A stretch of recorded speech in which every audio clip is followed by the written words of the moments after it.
In this podcast episode, I'm going to be talking about the 7 levels of communication and getting back to the basics of engaging our consumers and recruits in an effective way.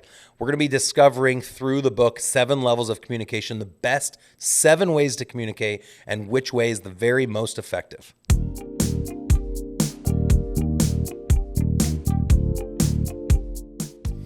Hi, I'm Jeff Cohn, host of the Team Building Podcast, where we interview top team leaders, broker owners, and thought leaders from across the country. Very excited today to be bringing you another solo episode. As we are recording this episode, we're nearing quarter 4, 2023. It's crazy even saying that. As most of us have experienced post-COVID, the market softened quite a bit with interest rates going up and creating in lots of areas, an influx of inventory because a lot of second home buyers and first-time buyers are struggling locking in interest rates that are advantageous to the purchase of their first or second home, making it really hard to move real estate. So we have a lot of inventory with higher rates, making it a challenge to cycle through transactions like a lot of companies are used to. You have a lot of ancillary businesses struggling like mortgage, title, insurance, property management, investing companies. And so today I wanted to dive in deep and really explore some of the basics for anyone running a successful and profitable business and coming into the quarter 4 and struggling. This has been a big talking point. A lot of people have been wanting to get into and to hash out and a mastermind around. And so I just want to kind of talk today a little bit from the heart and just kind of express some ideas, some solutions to some of the challenges that a lot of our listeners might be experiencing in their businesses. So the first thing that I did when I first got licensed in real estate was read as many books as I could touch, listen to as many podcasts, and mastermind with top agents, and then eventually top brokerages, and then eventually top entrepreneurs in different verticals. And I think the thing that you look at time and time again for anybody that is struggling in an active role in their job is going back to the basics of how are we spending our time and are we intentional about the way we spend our time and are we getting results from the way that we're spending our time. And so, of course, with it being the team building podcast specific to building any team, I want to talk today a little bit more about how we are communicating effectively and efficiently with the people both inside of our industry, inside of our organization, the people that report to you, as well as the consumer that we serve. And I know it's important for anyone that's actively servicing leads in any vertical that they're spending a majority of their time prospecting for leads, at least 80% of their time. And 20% of their time spent actually servicing the lead, doing the thing that you're trying to sell them on that you're great at. That could be writing a mortgage loan, that could be negotiating a purchase agreement, et cetera. And so it reminds me when I go back to 2006, 2007, 2008, when I first got my real estate license, I think about all the mastermind events I went to, sitting in open houses, door knocking, expired calls, FSBO calls, reaching out to lists of people that I felt knew, liked, and trusted me, and I knew, liked, and trusted them, creating my database. And it reminds me of a book that I read early on in my career, 7 Levels of Communication. This book was written by Michael Mayer, and it takes you through the 7 different ways to communicate. And I believe 4 of the 7 are the non-influential, and 3 of the 7 are influential. And so I think it's an important reminder for team leaders across every vertical with how they choose to engage with those within the organization in accountability meetings and trainings, and how they go about recruiting people into the organization, as well as how we choose to engage with the consumer. And I think we've lost ourselves a little bit. One of the things that really stood out to me, I grabbed an infographic, which we can share this in the show notes if we need to, but ultimately it's a pyramid. If you just Google 7 levels of communication, hit on the Google search, do a Google search and click on images, and you'll see a ton of these pyramids will pop up. And the thing that really surprised me, you kind of wonder which side is the good communication and which side is the bad, because line 7, which Michael puts at the bottom of the pyramid, meaning it's the least effective, is advertising. And one of the things that surprises me when you think about advertising today is I think social media. I think, Instagram, Twitter, LinkedIn, Facebook, the list goes on as to what social media platforms people choose to use. And while I think it's a really great way to be seen, I think it's a lot like a billboard. I don't know how many times I've seen a billboard for a product that I went and bought because I saw the billboard. The billboard might have reminded me that product exists. but it's very low influence. There's no way they can close me on a product by me seeing a picture of it. And I feel like a lot of us have become victims to assuming that by having a strong advertising presence, a strong social media presence, it's helping our businesses to grow. And I know for lots of times when we talk about lead generation, both from the recruiting standpoint and sales in our respective verticals, we always stress the importance of tracking, both tracking your spend and tracking your key performance indicators to get the results you're looking for, and tracking your return on investment and tracking your return on time. Very, very few leads that we close will claim that they met us from advertising or they met us on social media. Same with recruits. Very few will claim it. That doesn't mean it didn't happen. And it's kind of, in our minds, I always talk about the rule of 7. They have to see you 7 different places for you to be established as an expert in your industry at the thing that you're doing. So of course you want them to see you on social media, but I think too often we're relying too much on it. So that is an idea for people to kind of think about, decide how much time and energy you're putting towards advertising, towards social media, and ask yourselves, are you getting the results that you need from it? And, or is there a better place for you to put your time and energy? In Michael's book, number 6, right after advertising, this is the 6th least effective, if you want to look at it that way, or 6th most effective, is direct mail. I'll throw e-newsletters in with that. Now there is electronic communication comes next, not to steal the thunder of number 5, but direct mail. Of course, we all know about just listed, just sold postcards. When you take a new listing or something goes under contract, you might recruit by sending out mailers. I know oftentimes if you have a buyer for a certain neighborhood, you might send out a mailer to that neighborhood. There's lots of different ways we can use mail. It's just simply not very effective. It's not effective because, again, you can't close someone. You can't ask somebody a question. You can't put somebody in very much of an emotional state by having a simple picture sent to them or some text that's on a piece of paper.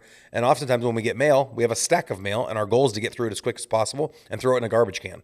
So then the person getting that mail is deciding, is this important enough that I need to open it, or should I just throw this in a garbage can? And I'll speak to this here in a couple minutes about what mail is effective and how you can be successful with it.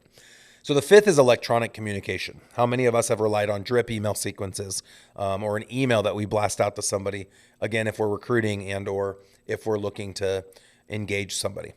One of the things that stands out a lot that we've trained our agents on and people inside of our world is to know what the goal is of each type of communication. So number 7, advertising, it's just to be seen. The goal of that is not that somebody calls you. If you're lucky, they'll comment on something or they might send you a message, but that's really not the goal. The goal is that you're seen and then people know that you exist so that if you send direct mail, they can connect the dots. If you send electronic communication, they can connect the dots. But you should have a goal of everything. So with electronic communication, our goal has always been to get certain things answered. If I'm recruiting with electronic mail, I want to put them in a click funnel, which if you go to career.kwelite.com, you'll see an example of our recruiting click funnel that we would put somebody into if they were to click on a button to learn more about working with our company. And then, of course, if they go down that rabbit hole, it's going to take them to another goal of asking them to come to a company meeting or scheduling a meeting with somebody. But as you notice the sequences of what your goals should be, you want to take people through these 7 levels where you start at 7 and the ultimate intention is to get them to number 1.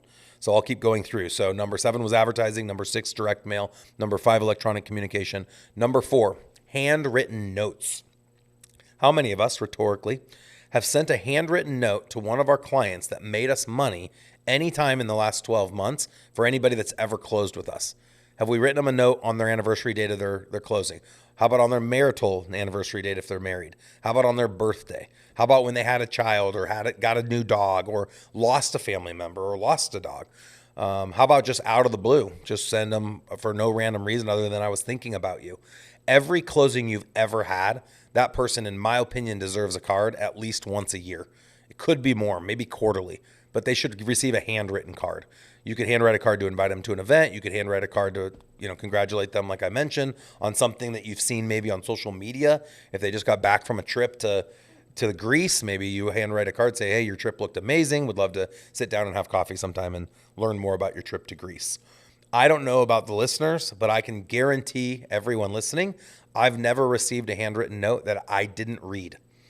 Think about that. Has anyone listening ever received a handwritten note that they didn't read?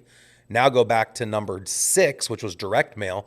How many has received something in the mail that they didn't read? They didn't even open it. They could tell from the outside it was a credit card offer or some vacation marketing campaign, whatever it might be. You toss it in the garbage can, you don't look at it, or you open it for a second to see if there's a coupon or something inside, and then you toss it in the garbage can. But everyone reads handwritten notes. You always want to write on the front. You want to use a marker. I used to use black envelopes with silver markers because people thought it was a wedding invitation. And everybody's looking at a wedding invitation because they want to get their free dinner, right? Sorry, a little cynical view. But everyone's opening a wedding invitation. You want to see pictures, whatever the case might be. Anyone and everyone's going to open a handwritten card, especially if you address it in the front, and use a real stamp. Don't send it through a machine. So why would you write a handwritten card? Well, you want the people that you've serviced, people that you've provided your product to refer business to you. And when they're ready to use your service again, you want them to use you. But more importantly, it's getting the referrals. And the more that you're staying in front of someone, the more they're going to remember you, and the more likely they are of referring business to you. I think when someone does refer something to you, you should always send them a thank you card. I don't need a $25 gift card to Starbucks. I can afford my own coffee, but it'd mean $1,000 to me to get a handwritten card from someone just saying, hey, it meant a lot to me that you referred John and Jane Doe, and I was able to help them, and they bought a house, or they didn't end up buying a house, but it means a lot you thought of me. Now you've conditioned this person to refer you again, and they know that you're grateful for that referral instead of it just ignoring the fact that they put that time and energy into sending them your way. Number 3 is phone calls. Now we start getting into more of a influential zone. And the big difference between 7 through 4 is you don't get to respond to anything. You can't overcome objections. You don't get to see how someone feels or hear how someone feels. You're simply sending something out into the universe and hoping that there's a response to it. Number 3, you engage someone on a phone call, and I would say text. It probably would go if you were to rewrite the book today. Is there'd be a 3.5 for text messaging, and then a 3 for a phone call where you're actually talking to someone. That could include FaceTime, which would probably be even better, or Zoom or Snap Message or whatever the case might be. But why a phone call is so much more influential is you're actually talking to someone. And so your goal of that phone call, typically in a sales world, would be to determine, take them through LP Mama. If you don't know that acronym, look it up. But ultimately, you're going to find out from them, are they interested in the product that you're offering? What's their time frame? What's their price? Are they working with anyone else, et cetera, et cetera. If they're not ready to go buy or sell a house or get a mortgage or whatever the thing is that you're selling, the number 2 goal of that call is that you establish that they know, like, trust you. They see you as a professional in the industry, and they refer business to you. How do they refer business to you? You need to train them on. And everybody should have, here's a little tip. As Pat Hyben would always say on his podcast, now that's a pearl. I have a pearl for you. The pearl is this. Every professional, even if you wear several hats, you should have contact cards on your phone that can be shared. And that contact card is built in such a way that you train the people that are going to refer you to others to share the contact card. That's how you win.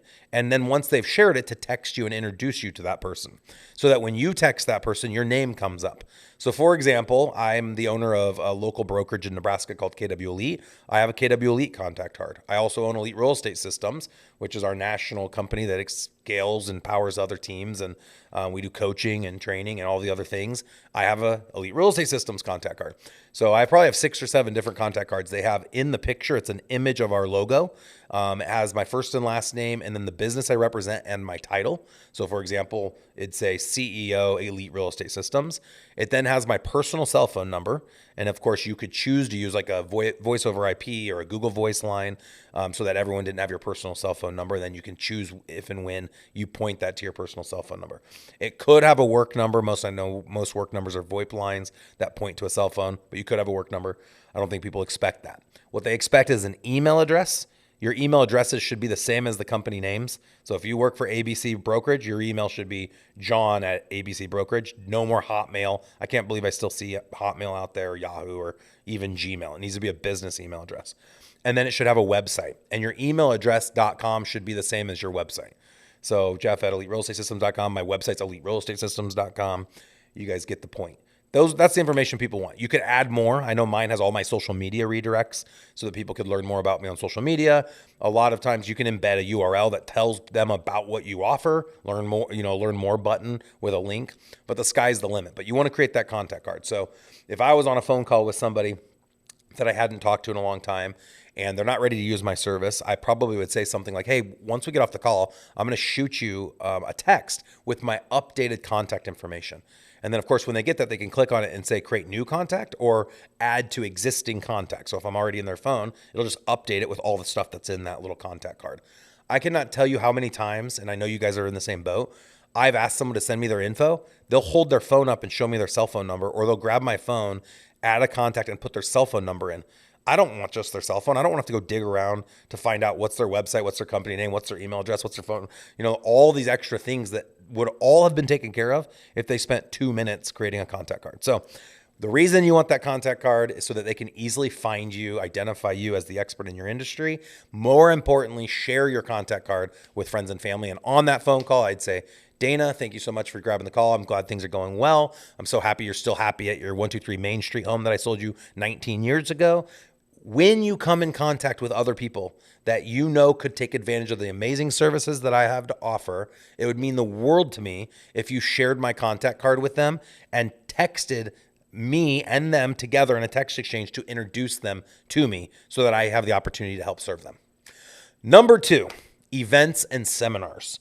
We offer anytime anyone in our local market, and this offer extends to anyone nationally, we host a company agent training every Monday and Wednesdays at 11:15 Central. We host team leader trainings for team leaders every Thursday from 11:15 to 12:15 Central.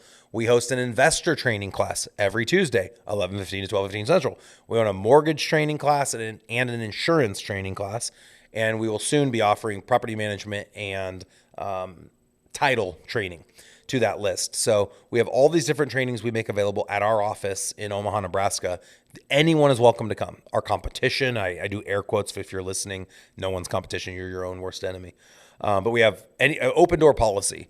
Now, we outside of the office, we'll host events, charitable events. We just got done last week. We hosted an event for a charitable group out of, I believe, Columbus, Nebraska called Sammy Superheroes, raised $8,000. We had over 100 people come out to our event to golf, and then we had an after party where we gave away prizes, and it was just a big to-do. How influential am I going to be able to be in front of someone in an advertisement on social media versus an event where I'm standing in front of them and I'm talking about their lives and they're telling me about I'm telling them about my life. They're telling me about their life. We're creating a relationship. I'm following up on how things are going with whatever industry they're in. Obviously, we all understand the idea behind belly to belly, but you're going to have a way better chance recruiting someone and a way better chance closing a client and a way better chance getting referrals from somebody if they're coming out to your events, if they're coming to your office for events, for trainings, if they're going to your charity events, if they're going on your team trips, if they're involved and you have face-to-face contact with them. There's only one better thing than an event, and that's one-on-one time with people. I don't know how about you guys. I'm a 99D, 99I on the disc. And my entire life, even though I'm a 99I, I love big groups. I love speaking. But anytime I'm in big group settings, I feel like I'm on. Either if you're a close friend of mine, I'm the entertainer, like cracking jokes and having fun and messing around. Or I'm the business professional on a stage and trying to maintain composure and be professional and provide content and value to the people that are around me. But if you get me one-on-one, I'm going to be a little bit more myself. I feel a little bit more free. I think most people probably feel that way. I don't feel like I'm on or I have to act a certain way. And that authenticity, I know, resonates with the people that I'm around. And in my life, I've been a lot more successful when I've peeled somebody away from an event or a seminar or a training event or even at church or at the gym or whatever the case might be, getting to have some one-on-one time where other people aren't listening. And you can really get into the real conversations of the things that people care about, which is going to be family, personal hobbies, personal time, the things that people like to do, their health, wellness, both mental, spiritual, physical. And you get into those conversations, and then you can loop in your business conversation with that. And that's real life. That's people business. And some people might be rolling their eyes going, yeah, this is basic stuff. I am shocked how little of time salespeople will spend talking about personal things because their whole entire focus is selling me, and they don't realize I'm not buying the car or the insurance policy or the mortgage. I'm buying the person making it available to me. I'm buying the relationship.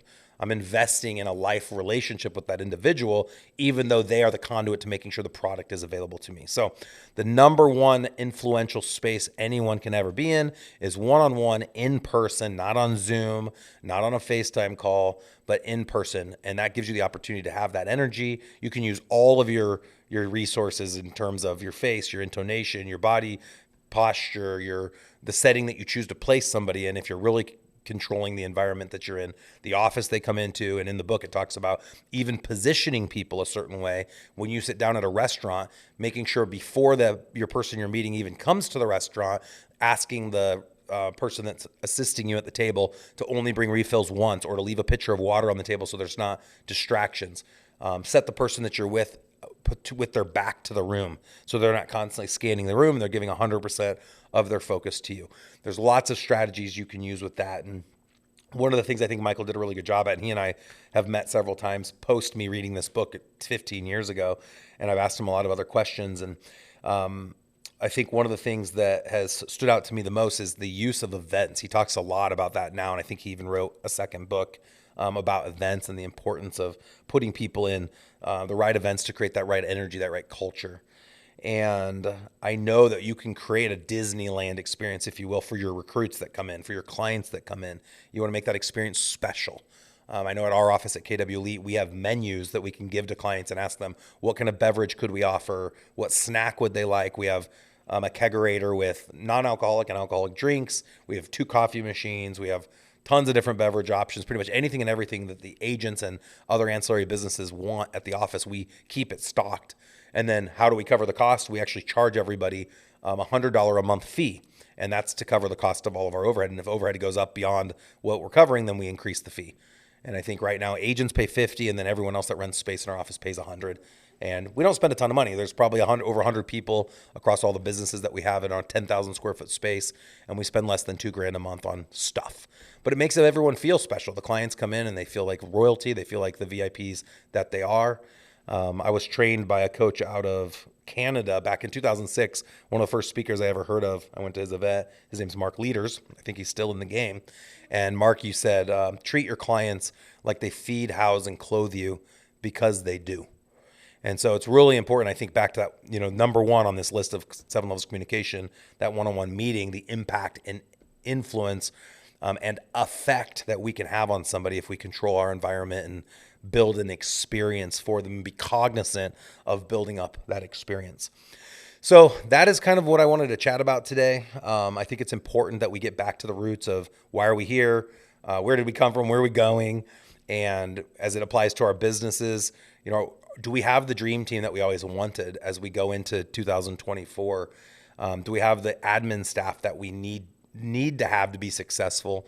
Are we running as lean as possible? I know a lot of people are saying doom and gloom, 12 to 18 months.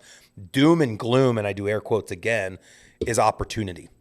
Don't see doom and gloom as your end. It's an opportunity to become more successful, but you have to be cognizant of the changes that are taking place and take advantage of the things that are presented to you and the opportunities that are presented to you. I think it's been really easy for new agents in the business. I think there were twice as many agents over the last 3 years, an influx of people in the business, because anyone that had a friend listing their house, you'd go take the listing, the house would sell, and life is good. When I got licensed in 2006, the average home would stay on the market for 9 months before going under contract. That was obviously a buyer's market. That's here in Omaha, Nebraska. There were 9 months of inventory. We average about 1,000 deals a month in our area. And so I look at the market today, there's 2 months of inventory. This is the same in most places. And so it's a lot, I think, more challenging for an agent. Of course, you can take a listing and it's going to sell a little bit quicker, but that's now softening as well. So for an agent that doesn't have a strong sphere of influence, I think it's become more and more of a challenge. And we're now seeing all these agents that entered and things were so easy and those agents knew everything. They're now either exiting the business altogether or they're trying to find discount brokerages to hang their licenses at, because they claim that the brokerages that they're at that offer lots of value don't offer value, because they don't understand the value that those brokerages have been offering. And so I think everybody's kind of looking for a place to land, and think about how you as a team leader or owner can be a solution to the challenges inside of your industry. I know the mortgage industry has been hit hard, title industry has been hit hard, insurance industry has been hit hard. Pretty much every vertical attached to the real estate transaction. And all of that is okay. And we will come out of it. It's a cycle. It's cyclical. So for those that are worried, don't be worried. Be patient. Be lean. Cut your costs as much as you can. If you invested in something because you thought in 2 years, 3 years, it's going to pay off, ask yourself, do I need to continue investing in that? Or is this maybe time to pause that program? What's it called? You get laid off from a job. There's jobs that are seasonal. Maybe it's time to lay some people off literally, or table some projects and bring them back when the market gets a little bit stronger, but be cognizant of that. And then always reflect back to these 7 levels of communication. How are you communicating? Are you communicating at the highest level? Are you communicating inside that impact zone? That's the one-on-one meetings, events, and phone calls. Or are you still standing behind the non-impact zone activities of handwritten notes, electronic communication, direct mail, and advertising? And it might be time to step it up and get back into that influential zone, which at one time you were great at, but now you've been able to be kind of taking the easy street because the market's been easier, I think, on agents the last several years, and loan officers and mortgage lenders, and the list goes on and on, insurance agents, I meant to say. So I'd like to remind everybody about just the importance of getting belly to belly and making sure that you make your client the focus. You make sure you make your recruit or your employee the focus. They are the most important person in your world while they're there with you one-on-one. Your meetings don't need to last long. Make them quick, make them efficient. Make sure you always have a goal. With every line item 7 to 1, there should be a different goal attached to those different ways of communicating. And none of them are bad. They're all important, but they all have a different use, a different purpose. And so be cognizant of what the purpose is of your advertising campaign or your direct mail, and understand the goal is to get somebody to one-on-one. Every step, 7, 6, 5, 4, 3, 2, 1, is to get somebody in front of you, and then to get them to use the product that you're selling, and then to get them to refer people to use the product that you're selling, and then to keep them as a client, retain them so that when they go to use your product again, they choose to reach out to you, so you're always staying top of mind.